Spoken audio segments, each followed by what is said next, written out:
Piglet's big game hasn't received much attention until the last 2 weeks, and the lack of attention's, it's because of... Come along now, Piglet.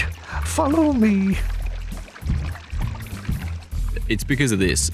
It's a licensed kids game from the mid-2000s. Maybe like 5% of these things are worth playing. But these last 2 weeks, this game has seen an explosion in popularity. So why has a Winnie the Pooh game gone from not on anyone's radar to the talk of horror video games? Well, it all started with a group of posts on Twitter. A few users noted this game's very bizarre and seemingly out of place, thematic choices. Music, sound effects, level design felt less like a kids movie tie-in game and more like a psychological horror. It's even led to some people dubbing it as baby's first Silent Hill. The internet's infatuation, also known as "Oh, give me all of the games now, I want all of them, daddy, now," has led to this game's price going from $20 complete in box to over $120 to $140 and even half a grand for a sealed copy. Yes, I did drop half a stack on Piglet's big game, and no, I will not be attending rehab.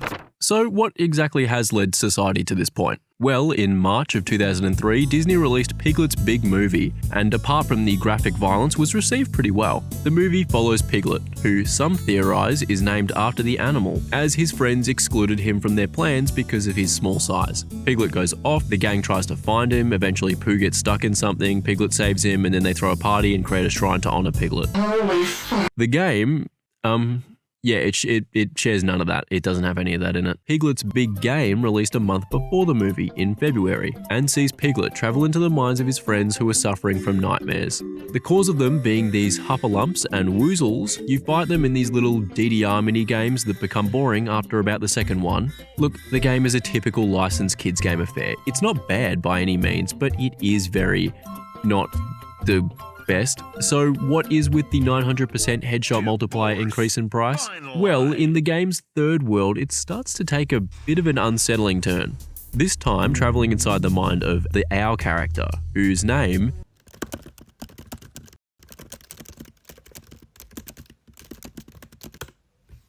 is Owl. The level starts off pretty mundane, but once you get a bit further in towards the library area, you begin to understand why this game has gained the reputation of baby's first Silent Hill. The lighting becomes more dramatic, the backgrounds feature spiraling bookcases towards a seemingly never-ending plummet. You mean the fellow who's lost his memory?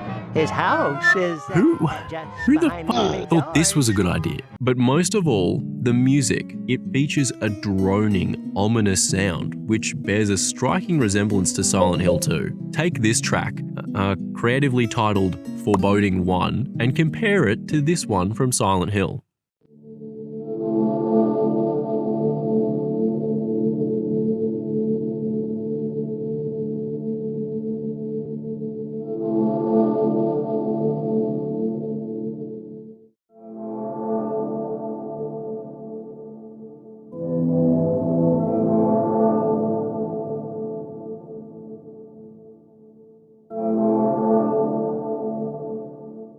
Notice any similarities here? Well, guess what? I actually flipped the tracks around. Yep, so the Silent Hill gameplay was actually accompanied by Winnie the Pooh's mixtape.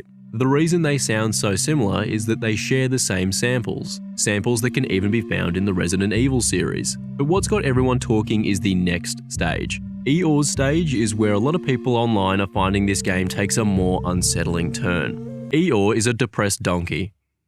Anyway, his world is devoid of colour, and Piglet is tasked with searching for these bouncing balls of colour to try help out his friend. These tilted Dutch angles, the hollow music makes its return. There's these bizarre, piercing sound effects whenever you successfully solve a puzzle.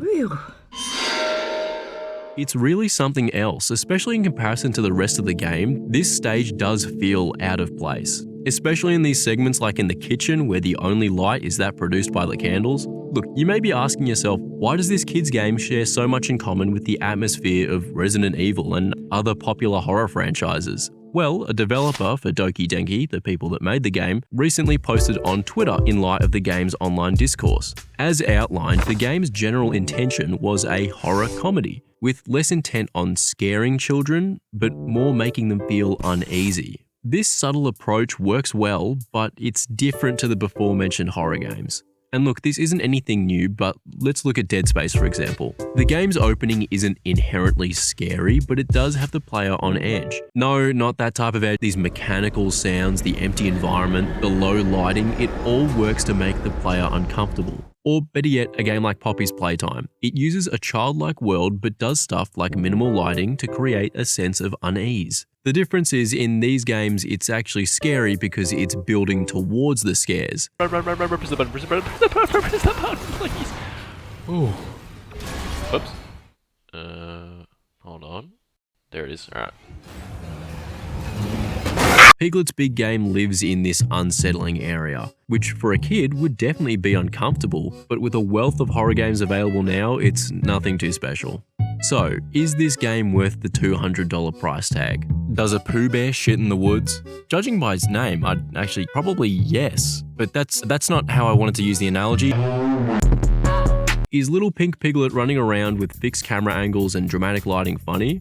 Yes. Is it bizarre to hear Piglet's little pitter-patter running along the floor whilst hearing Silent Hill noises?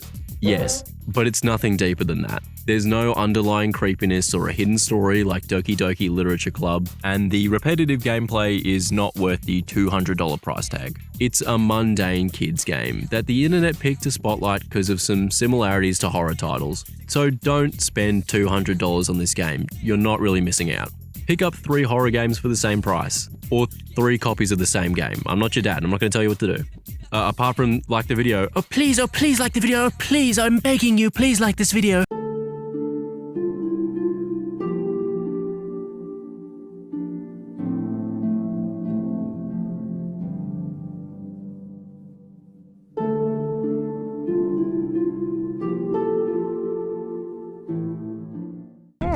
Don't be silly. That owl just likes playing games. It's really Okay, I great. get it.